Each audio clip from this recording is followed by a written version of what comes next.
Hello! Welcome to another old digital camera video. This time I'm back featuring another find from Facebook Marketplace. For the low price of just $10, my sister found this Fujifilm Finepix S camera. I didn't know much about the camera, and the only information listed in the ad was that it was a Finepix S, about 10 years old. But the single pic of it looked good and the price was right, so I grabbed it. My first Fuji. Turns out 10 years old was pretty accurate. This is the Finepix model S8200, originally released in 2013 at a retail price of about $300 US.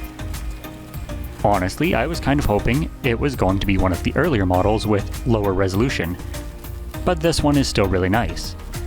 I have the black version, but it was also released in other colors such as silver and red. The S8200 has a 16 megapixel backside illuminated CMOS sensor with Fuji's X-Trans color filter sitting behind a 40x super zoom lens. Like most bridge cameras, the sensor is actually on the smaller side, coming in at just 1/2.3 inches, the same size you'd usually find sitting on the back of an average cell phone. This is a positive and negative about bridge cameras in my opinion. The small sensor size allows for a large zoom range in a small footprint, but struggles with more noise and also has a deeper depth of field, making it a bit more difficult to get those blown out blurry backgrounds. When powered on, the camera starts out with its equivalent focal length of 24mm, and you can zoom all the way through to 960mm using one of the two power zoom levers. Maybe not the longest, but definitely an impressive zoom range. Aperture is variable throughout that range, with the widest being 4.3mm f2.9, changing to 172mm f6.5 when fully zoomed in. Taking a look at the camera, the first thing that you might notice is that it is completely made of plastic. This isn't necessarily a bad thing though, and it feels premium enough. The grip is deep and comfortable, with a small pad of the same material on the back for your thumb too. Everything feels solid and high quality, with a good weight, and is very comfortable to hold. It's slightly larger than something like my Sony a5000, almost the same size as an older APS-C size DSLR. This doesn't take into consideration the amount of zoom you can get without the larger lens though. Here is a comparison, fully zoomed in to 960mm equivalent, next to my Sony APS-C camera with a 400mm f5.6 lens and 2x teleconverter. On top of the camera is where you will find the power switch. Close to the front is the two-step shutter button, surrounded by one of the zoom switches. You will also find the large mode dial up here, along with stereo left and right mics.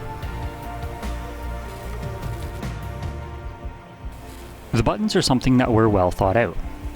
There aren't a whole lot of buttons, but they are neatly labeled and give nice positive tactile feedback. They are placed in a way that's easy to reach with your finger or thumb without having to readjust your hand position. The mode dial features all the basic auto, semi-auto, and manual shooting modes, as well as a custom mode adjustable from the menus. When making this video, I left it in program auto most of the time. Situated on the left of the controls on the rear is a large 3-inch LCD.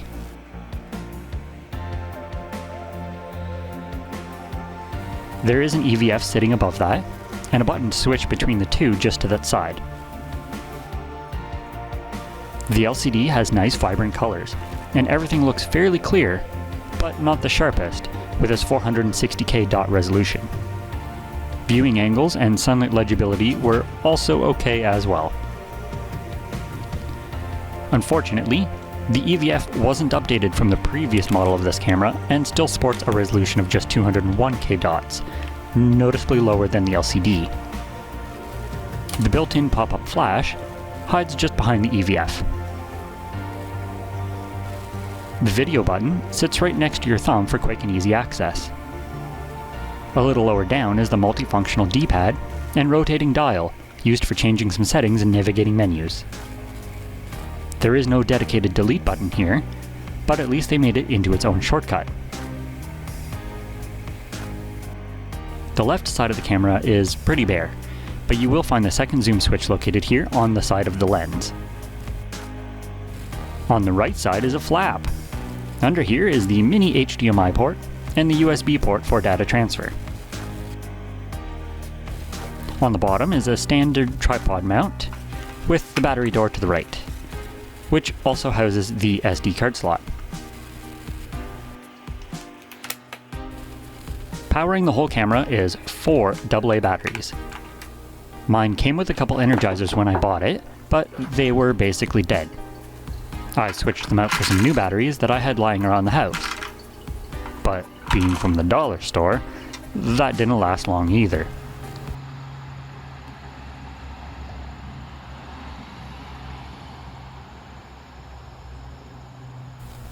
With a good set of batteries, you should be able to get about 300 shots before having to replace them. These dollar store batteries couldn't even get a handful of shots, or a single video.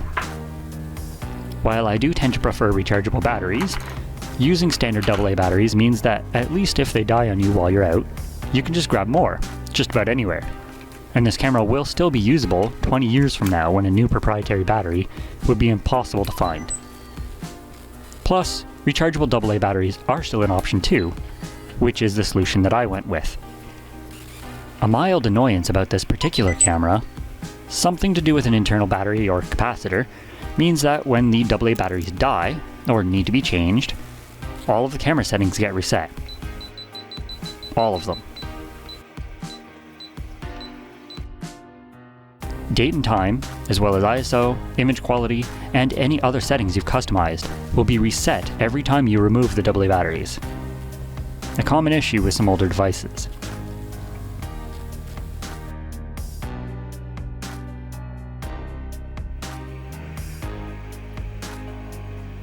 Menus themselves are fairly simple and easy to navigate. There's a shooting menu, as well as the setup menu. In the shooting menu, you can change the typical settings such as ISO, image size and quality, white balance, and even pick from 3 Finepix color options, 2 film options and a standard one.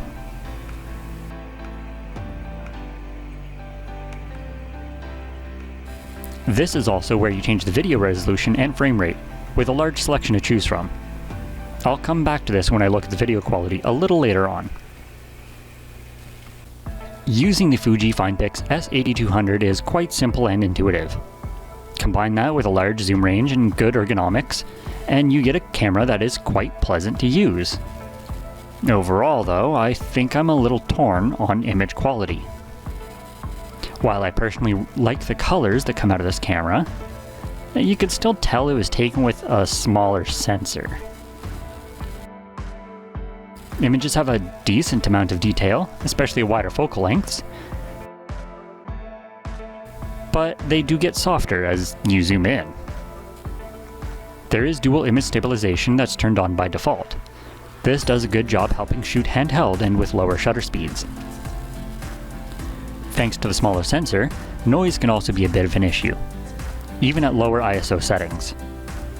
I try not to use anything higher than about ISO 800 with this camera, as zooming in shows a graininess, even while using values as low as 200 ISO. For the most part, dynamic range was pretty good. I managed to get some nice photos with tons of color in the sky, though images with both shady areas and sun still tended to overexpose the sky at times. I haven't run into any issues with color fringing either. As mentioned earlier in the video, due to the smaller sensor, it will be a little harder to get those nice soft out-of-focus backgrounds. Zooming in a little and shooting close subjects with distant backgrounds can help, though bokeh can still be a little messy. A few things I would like to point out. This camera only shoots JPEG. There is no RAW here. I also feel that filter threads on the lens would be a nice addition. On the opposite end of its mighty zoom, this Fuji also has a surprisingly good macro mode as well. There is a setting to turn macro focus on, prioritizing focus on closer subjects, along with a super macro mode. This mode zooms the lens out to its widest focal length and locks it there, but allows you to focus closer than the end of the lens itself.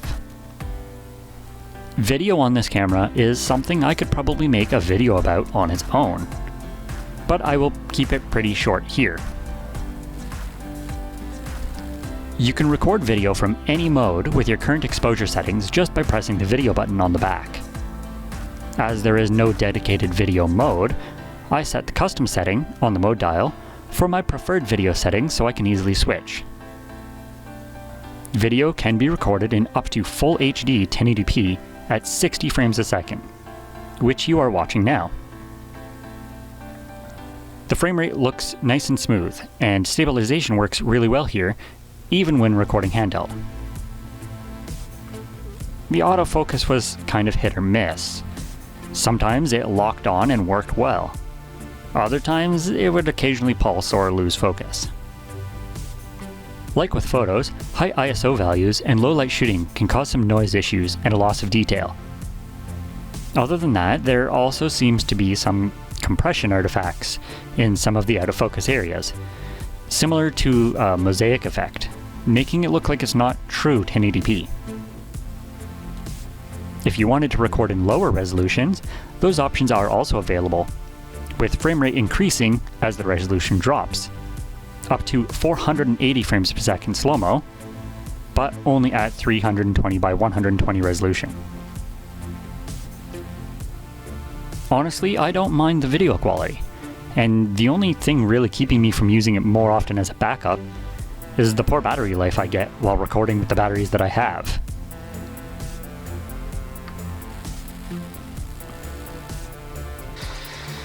Though I am personally a little displeased with the overall amount of detail and sharpness of the camera, especially when using at the longer focal lengths, photography is about more than just that.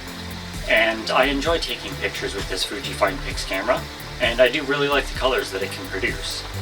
Having a versatile camera that isn't a pain to use, and that produces results that I'm happy with, means I'm more likely to actually bring that camera with me. Some days, I don't feel like bringing a heavy bag with multiple lenses, and I still want to have the ability to zoom in further than what a little point and shoot would be able to get me. The Finepix S8200 is a solidly built and premium feeling camera with a ton of features. It's a decent all-around camera, easy enough for anyone to use, and if you can find one cheap like I did, I'd definitely say it's worth picking up. I hope you enjoyed this video, but that's going to be it. So until the next time, thanks for watching.